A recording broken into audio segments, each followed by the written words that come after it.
जी अस्सलाम वालेकुम। जी सलाम। वालेकुम सलाम। अच्छा, स्पीकर बंद करके कान को लगा ले, फ़ोन को ना, मोबाइल को। जी जी जी जी बताइए, क्या कहना चाहेंगे? रिकॉर्डिंग हो रही है आपकी। जी जी। अस्सलाम वालेकुम रहमतुल्लाहि व बरकातहू। सबसे वालेकुम। पहले तो मेरा नाम गुलाम मुबारक अवान है, मैं कनाडा से बात कर रहा हूँ। जी। मेरा पाकिस्तान में सियालकोट से तल्लक है। जी। और सबसे पहले तो मैं ये अपने जो जज साहबान है हुँ। और जितने भी ये फीसर जब हल्फ लेते हैं, हुँ। वो कुरान पे हाथ रख के जब हल्फ लेते हैं, तो इन लोगों के ऊपर तौहीन रसालत नहीं है बनती? हुँ। क्या ऐसा कोई कानून है हमारे मुल्क में कि तौहीने कुरान पे हाथ तौहीने रख के तौहीने मज़हब, आदमी तौहीने है? मज़हब। जी जी। मैंने कहा तौहीने मज़हब। तौहीन मजहब जी। जी। तो इनके तौहीन मजहब इनके ऊपर कोई कानून नहीं लगता है? सर वो क्योंकि ताकतवर लोग हैं, उनके ऊपर कानून क्यों लगेगा? वो तो वो आला अदलिया है, वो आला वो पार्लियामेंट है, वो एक दूसरे को मोअज़्ज़ज़ पार्लियामेंट के नाम से बुलाते हैं, एक दूसरे को जज हज़रात भी इसी तरह बुलाते हैं। उन पे कौन सा कानून लगेगा, मुझे बताएं जरा। जी लेकिन कुरान पाक के ऊपर जब हल्फ लेते हैं तो हमारा मजहब तो ये इजाजत नहीं देता कि एक दफा आप कुरान उठाते हो और मेरा उसके नहीं बाद ख्याल में कि वो कुरान आप पे हलफ झूठ बोल लेते रहे हो। हैं। वो हलफ तो जुबानी लेते हैं, जहां तक मुझे पता है। वो एक पेपर शेपर सामने होता है, वो पढ़ के बस तो कहते हैं जनाब, मैं मुल्क और कौम की खिदमत करूंगा, वफादार रहूंगा। यही जुबानी हाँ, तो होता है। ये इसका मतलब ये झूठ लेते हैं ना, झूठ का झूठ ही है ना ये। नहीं तो झूठ उधर कौन सा सर हमारे गुनाह मुल्क है को पाकिस्तान में झूठ बोलना? आप कनाडा में बैठे हैं, आपको शायद एहसास हो। पाकिस्तान में कोई चले, वो तो हलफ लेते हैं, अवाम ने तो हलफ नहीं लिया, वो कौन सा सच बोलते हैं? जी। और दूसरी मेरी बात ये है अपनी वाम से है कि इतनी महंगाई हो गई है, तो जब कोई चीज के ऊपर महंगाई करते हैं तो उस चीज के ऊपर बाइकाट क्यों नहीं करते? नहीं तो क्या करे, भूख और से ये मर जाए। सब बाहर निकले और ताकि गवर्नमेंट को पता हो कि भी हमारे सामने मेरी मेरा कहने का मतलब सबसे ज्यादा बुजदिल हम लोग हैं। श्रीलंका की वाम से भी, दुनिया की वाम से भी सबसे ज्यादा बुजदिल हमारी वाम है और हमारे जनरल है। हमारे जनरलों ने अभी तक खाली पाकिस्तान के ऊपर ये जो दहशत गर्दों के ऊपर 10-10 15-15 लोग होते थे, उनमें भी कितने लोगों को शहीद करवा दिया इन्होंने। किसी दूसरे मुल्क के साथ लड़के तो नहीं ना, ये सिर्फ हमारी वाम ने इनको हीरो बनाया हुआ है। लेकिन अब ये तो अब अब अब अवाम जितने कहती है कि ये फौज तो अच्छी है, लेकिन ये जनरल है, इन्होंने जुल्म किया, 4 दफा बिल्कुल मार्शल लॉ लगा। बिल्कुल, ये जो हमारे जनरल है, ये जो हमारे जनरल है, ये तो प्रॉपर्टी लीडर है। हाँ। अभी आप देखो डिफेंस में देखो, मीलों मील जो है इन्होंने कब्जा कर लिया हुआ है। अगर उसके सेंटर में कोई आदमी अगर जमीन नहीं बेचता तो चारों साइड में ये जमीन खरीद देते हैं और उसको मजबूर कर देते हैं।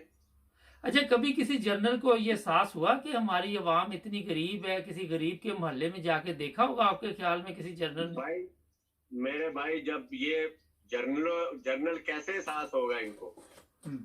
इनको तो पक्की पकाई मिल रही है, हर चीज फ्री मिल रही है, पेट्रोल फ्री है, हर चीज फ्री है। बिजली का बिल इन्होंने नहीं देना, इनको क्या साहस होगा? साहस उनको होता है जिसने गरीबी देखी हो। हम्म। एक सिपाही को बोलो ना भाई तुम्हारे क्या हालात है, तो उसकी हालात आप पता करो कि भाई वो सिपाही क्या कहता है। अच्छा, मैं आज देख जनरल रहा जो था कि है वो तो दफा के ऐसे ही लिए कर। सबसे ज्यादा बजट रखा गया, दफा के लिए। तो मेरा तो ख्याल है कि जी ये हमारे कुछ लोग, कुछ इंडिया के खुद भी नहीं चाहते कि आपस में कोई अच्छे तल्लुकात हो, ताकि ये पिकनिक भी चलती रहे। इंडिया पाकिस्तान का ही मसला बना हुआ है ना, लड़ाई झगड़े का तो।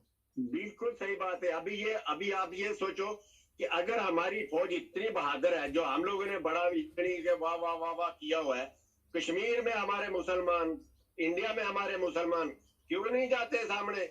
उनके सामने उनको क्यों नहीं वार्न करते? नहीं तो कैसे करें? अपने स्यापे खत्म हो तो किसी को कहें ना। नहीं जी, बुजदिल है, बिल्कुल ही बुजदिल है। अभी आप देखो यूक्रेन में जंग हो रही है, उनके पास कुछ नहीं है, उसके बावजूद 3 महीने बांग्लादेश इन्होंने 95 वर्ल्ड रिकॉर्ड बना दिया था। 95 कैदी, 95,000 कैदी जो है वहां पर हमारे जो हो गए थे। वहां पर इनको सिविल वार करनी चाहिए। जनरल साहब तो पहले ही शराब पी के पाकिस्तान भाग आए थे। नहीं तो क्या करते? उनको आदत पड़ी हुई थी शराब पीने की, वो बेचारा क्या करता? वो 90,000 कैदी बचाता कि अपना क्योंकि जो उसको नशा था वो पूरा करता? मेरी फैमिली में भी काफी लोग हैं फौज में हैं। जब मुझे पता है इनके हालात क्या हैं, ये जितने भी जनरल हैं, तौबा नौज बिल्ला, मुझे नहीं पता कि उसमें कुछ लोग जो है अल्लाह ताला उनको हिदायत दे, और कुछ लोग जो है मुसलमान हैं जो नमाजें वगैरह पढ़ते हैं। मुझे नहीं लगता कि एक भी जनरल जो है हमारा 5 वक्त का नमाजी। नहीं, नमाज तो चलो पढ़ते भी हो, पर नमाज का तो मकसद होता है कि आपने जो नमाज पढ़ी है फिर अपनी हिदायत के लिए दुआ मांगी है, तो फिर हिदायत भी मिलनी चाहिए। क्या ख्याल है?